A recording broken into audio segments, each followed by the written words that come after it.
Chapter 27. After the fierce storms of winter came, many days when the wind did not blow. The air was so heavy that it was hard to breathe, and the sun was so hot that the sea was like a sun itself, too bright to look at. The last day of this weather, I took the canoe from the cave and paddled around the reef to the sands pit. I did not take Rontuara with me. For a while, he liked the cold and did not like heat. It was good that he did not come with me. The day was the hottest of all, and the sea shimmered with red light.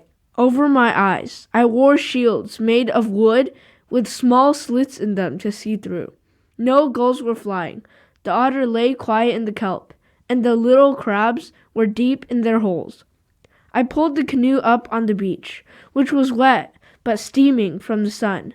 Early every spring, I took the canoe to the sands pit and spread fresh pitch in the cracks that needed it. I worked all this morning, stopping from time to cool off in the sea. As the sun climbed high, I turned the canoe over and crawled under it and went to sleep in the shade. I had not slept long when I was suddenly awakened by what I thought was thunder, but looking upon out of my shelter, I saw that there were no clouds in the sky. Yet the rumbling sound kept on. It came from a distance, from the south, and as I listened, it grew louder.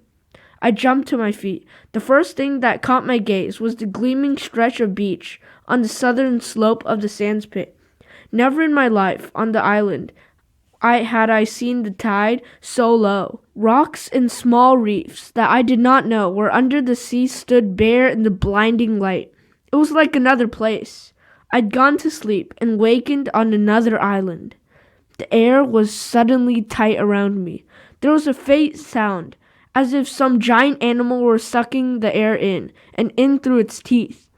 The rumbling came closer, out of an empty sky, filling my ears. Then beyond the gleam of the beach and the bare rocks and reefs, more than a league beyond them, I saw a great white crest moving down upon the island. It seemed to move slowly between the sea and the sky, but it was the sea itself. I tore off the shields I wore over my eyes.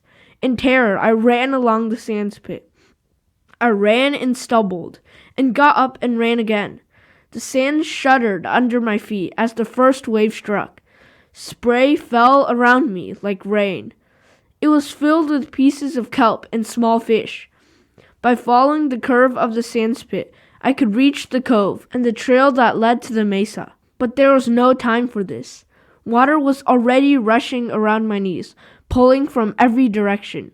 The cliff rose in front of me, and through the rocks, where slippery with sea moss, I found a hold for a hand and then a foot. Thus, one step at a time, I dragged myself upward. The crest of the wave passed under me and roared on toward Coral Cove. For a time there was no sound. The sea began to seek its old place, running backward in a long foaming currents. Before it could do so, another great wave moved out of the south. Perhaps it would be even bigger than the first one. I looked up. The cliff rose straight above me. I could climb no farther. I stood facing the rock, with my feet on a narrow ledge and one hand thrust deep into a crack. Over my shoulder, I could see the wave coming. It did not come fast, for the other wave was still running out. For a while, I thought that it would not come at all, because the two suddenly met beyond the sands pit. The first wave was trying to reach the sea, and the second one was struggling toward the shore. Like two giants, they crashed against each other. They rose high in the air, bending the first one way and then the other. There was a roar, as if great spears were breaking in battle, and in the red light of the sun, the spray that flew around them looked like blood. Slowly, the second wave forced the first one backward, rolled slowly over it, and then as a victor drags the vanquished, moved in toward the island. The wave struck the cliff. It set long tongues streaming around me so that I could neither see or hear. The tongues of water licked into all the crevices, dragged at my hand, and at my bare feet gripping the ledge. They rose high above me, along the face of the rock, up and up, and then spent themselves against the sky and fell back, hissing past me to join the water rushing on toward the cove. Suddenly, all around me was quiet. In the quiet, I could hear my heart pounding and knew that my hand still had its hold on the rock and that I was alive. Night came, and though I was afraid to leave the cliff, I knew that I could never stay there until morning, that I would go to sleep and fall. Neither could I find my way home, so I climbed down the ledge and crouched at the foot of the cliff. Dawn was windless and hot. The sandspit was strewn with hills of kelp. Dead fish and lobsters and pink crabs lay everywhere, and 2 small whales were stranded against the rock walls of the cove. Far up the trail that led to the mesa, I found things from the sea. Rontuaru was waiting at the fence. When I crawled under it, he jumped upon me and followed me around, never letting me out of his sight. I was so glad to be home on the high headland, where the waves had not come. I had been gone only from one sun to the next, yet it was like many suns, like the time I'd gone away in the canoe. Most of the day I slept, but I had many dreams, and when I woke, everything around me was strange. The sea made no sounds on the shore. The gulls were quiet. The earth seemed to be holding its breath, as though it were waiting for something terrible to happen. At dusk, I was coming back from the spring with a basket of water on my shoulder, walking along the cliff with Rontuaru. Everywhere, the ocean was smooth and yellow, and it lay against the island as if it were very tired. The gulls were very quiet, perched on their rocky nests. Slowly, the earth began to move. It moved away from my feet, and for a moment I seemed to be standing in the air. Water tipped out of the basket and trickled over my face. Then the basket fell to the ground.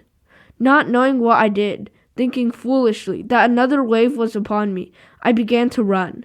But it was a wave of earth, and it rippled under me along the cliff. As I ran, another wave overtook me. Looking back, I saw many of them coming out of the south, like the waves in the sea. The next thing I remembered, I was laying on the ground and Rontuaru was beside me, and we were both trying to get to our feet. Then we were running again toward the headland, toward a house that kept moving off into the distance. The opening under the fence had caved in, and I had to pull the rocks away before we would crawl through. Night came, but the earth still rose and fell like a great animal breathing. I could hear rocks tumbling from the cliff, falling down into the sea. All night as we lay there in the house, the earth trembled and rocks fell, yet not the big one on the headland, which would have fallen if those who make the world shake had really been angry with us. In the morning, the earth was quiet once more, and a fresh wind that smelled of kelp blew out of the northern sea. This is the end of chapter 20.